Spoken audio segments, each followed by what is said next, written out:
So we're gonna take a look at Bob's approach for Eyes of the World, specifically the Wake of the Flood, the studio version. Let's just get right into it and take a listen to the intro.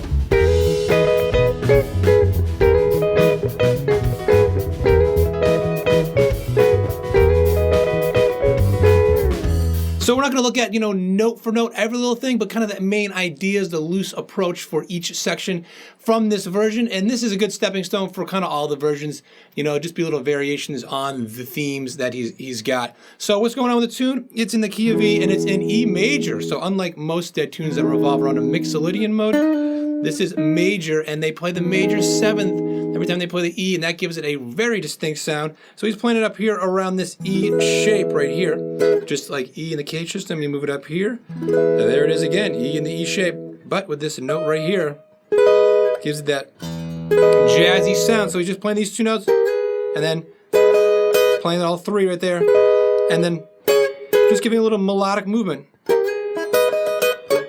Or he could play these two right here. Same thing. I'm not sure actually which way he was doing it, but doesn't really matter. It's the same thing. You can do it either way. And that's all that goes on for the verse. Just little variations. Have to be this exact thing. Could be like play all of them and whatever. But that's the main idea. Let's check out the verse and see what's going on with that.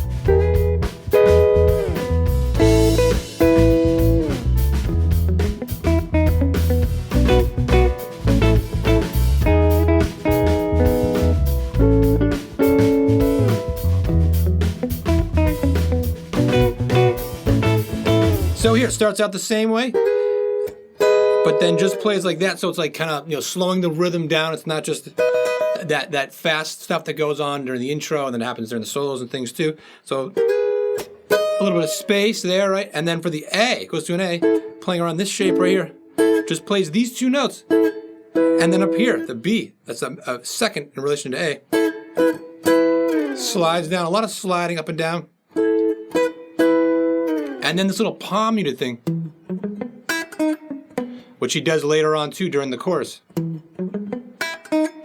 Just kind of revolving around the E major scale there, And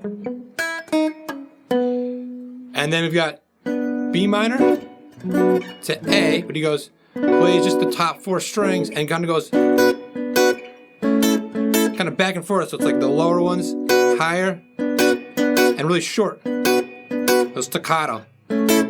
So kind of get those hits. And then it goes again. Second half goes now like this. He changes it up. He goes. So what that's doing is playing around this shape, this C shape, right? And if you don't know these cage shapes I keep calling out here, check out my cage cheat sheet. I'll put a link in the description down below to a free PDF where you just get all these shapes with all the scales and everything that goes right around it. It's super helpful. It is so pivotal towards Bob's approach of chords and stuff. So he's got that C shape, right? It's like that C right here, but then take that finger off because it's a major seven, and then just playing this. So it's like you think like, oh, how does that even relate to the C chord, this and that? In my head, and I don't know what Bob was thinking, but in my head, that's what I'm thinking, like C shape, make it a major seven. And even though we're not playing the whole thing, it's just got a little shape within it, Slides it up, and then goes up to that A again. So this is A in the C shape, so it's like this, up to here. And then it's just playing these two notes, though. It's called a sixth. Distance between these two notes, and I know I'm spitting out a lot of music theory here. If it's too much for you, don't worry. Just kind of listen and get the idea of like, okay, he said six. I don't know what that is, but I can hear the sound he's doing, Okay, so it's something related to that sound, Don't worry about it if you don't fully kind of comprehend all the theoretical stuff. So you got this, then he's going up just one note here, which makes it a fourth, right? So revolving around this shape of the A right here. And slides it right down, and then back to the,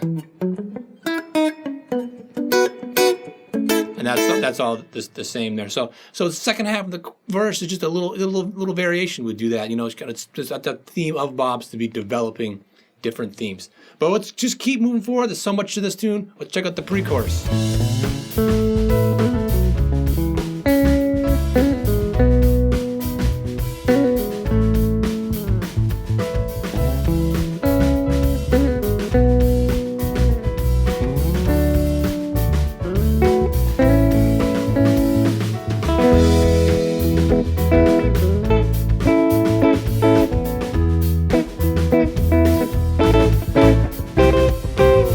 lot going on here too. So we're playing A, right? And a lot of this, he's playing these lead lines, because Jerry's singing and he's focused on just playing rhythm. And then when he tears it up when he takes these solos, he takes you this little kind of jazz land, right? So he's playing A, but he's playing this little pentatonic lick,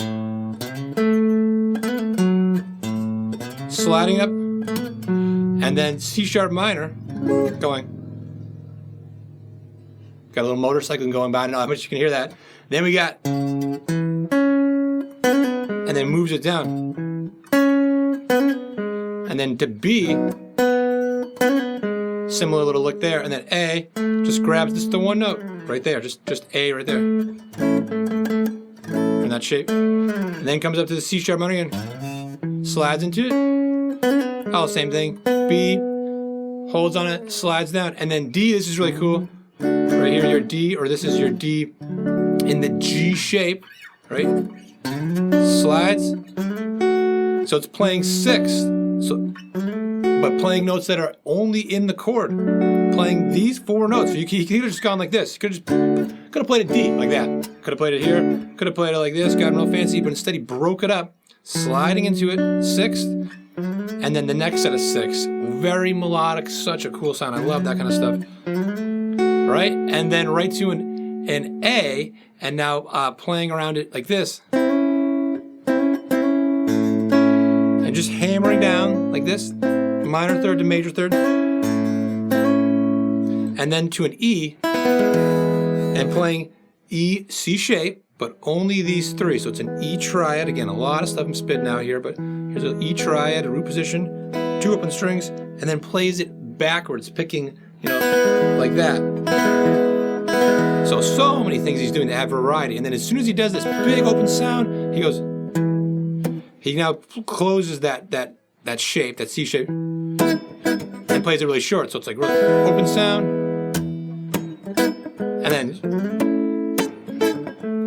short sound to kind of keeping that kind of groove going over the A, over the E shape, and then back to the E, same thing. Even though I'm just writing out these notes, it's kind of like, this is kind of like the chord, these middle 4 notes, play it like that, and then, so it's A to C, just playing the top notes, just like a triad. And that's it, and then kicking it into the chorus. Let's hear that.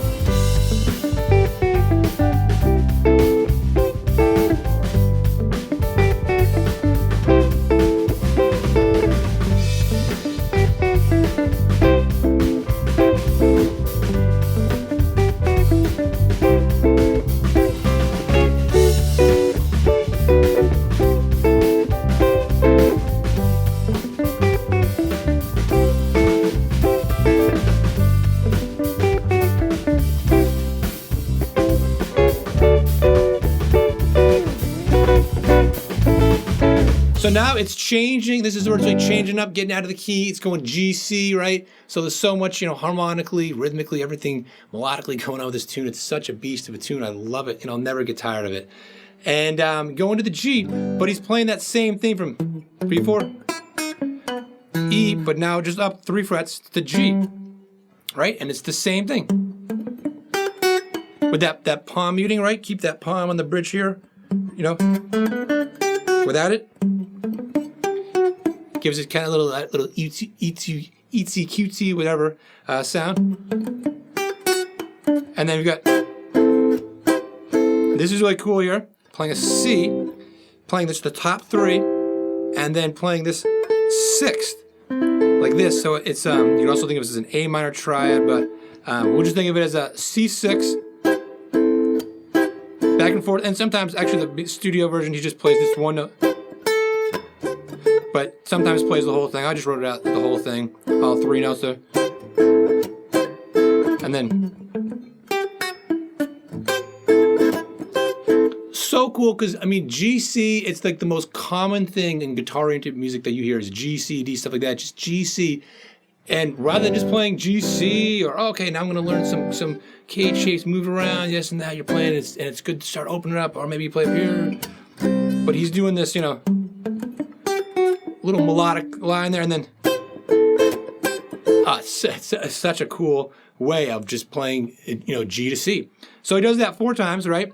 And then the 4th time, actually, I didn't specifically write this out, but he kind of goes up and then does it once, but then goes, just climbs it up. Everybody does it together. C sharp to climb up to that D. And then the same thing, same kind of theme here. It's just shapes,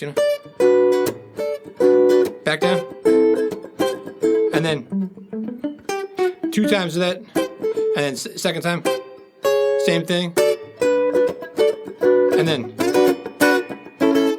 And then those hits, like the hits going A to C to lead it into the chorus, it's doing B minor to A to kind of set the tone that it's going to switch keys back to that E, and it does the same hits though, and instead of it climbing up, it's going down. So such a cool way to get into the chorus and get out of it with a similar, kind of little theme thing.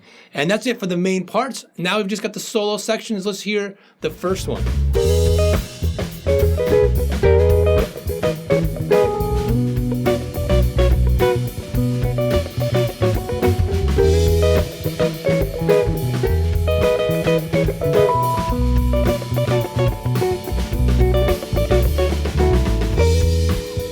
So this is, pretty similar to the intro. Just get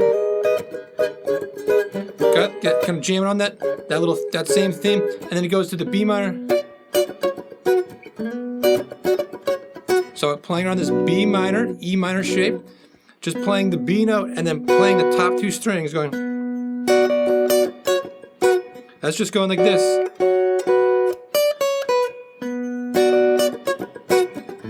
Oops. So cool, rather than just playing B minor. Okay.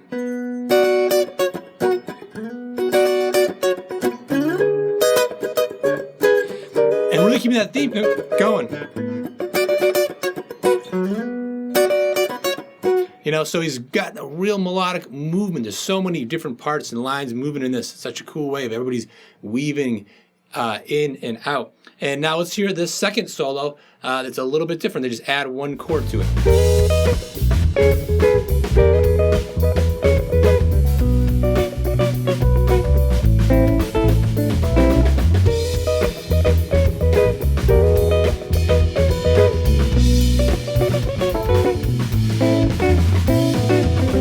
So it's all the same thing to begin with. And then, 2 times that, and then this time it goes to an A, and a lot of times he'd be doing this, kind of adding like this bluesy edge, which doesn't, on the surface fit to this song, but somehow he makes that fit. So it's just the idea of playing this A, hammering in down the minor third to major third, and then putting this I'm not going to get into this too much, but this, you could say it's a triad that just makes it kind of soulful. And he wouldn't play it this same way each time. Sometimes it'd be, whatever, but just messing around with those notes. And that's what's going on there in the second solo. Then there's a third solo. You could just call it the outro. They fade it out, but the vibe changes a little bit here. So let's check that out.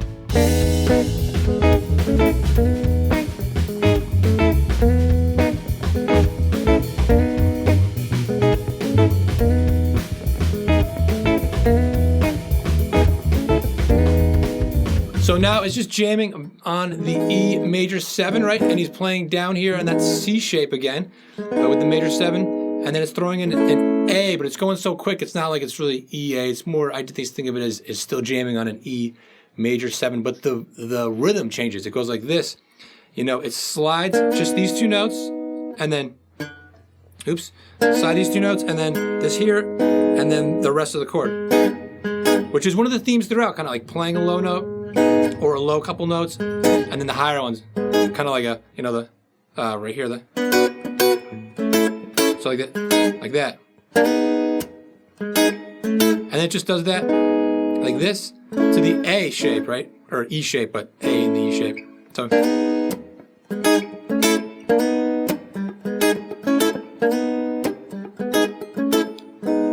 And that's it. And of course, once they play live, you could really expand upon that. But we're just sticking with the basics here of, the Wake in the Flood studio version. There's so much more we could do with that. And I know I move very, very quick. And if you're looking for something that's going to get more in depth, but in a simpler way, simpler tune, check out my Bob Weir 5-day challenge. I will also put a link in the description down below to that, where we look at I Know You Rider. Much easier tune than this. So if this was fun for you but a little overwhelming, check that out.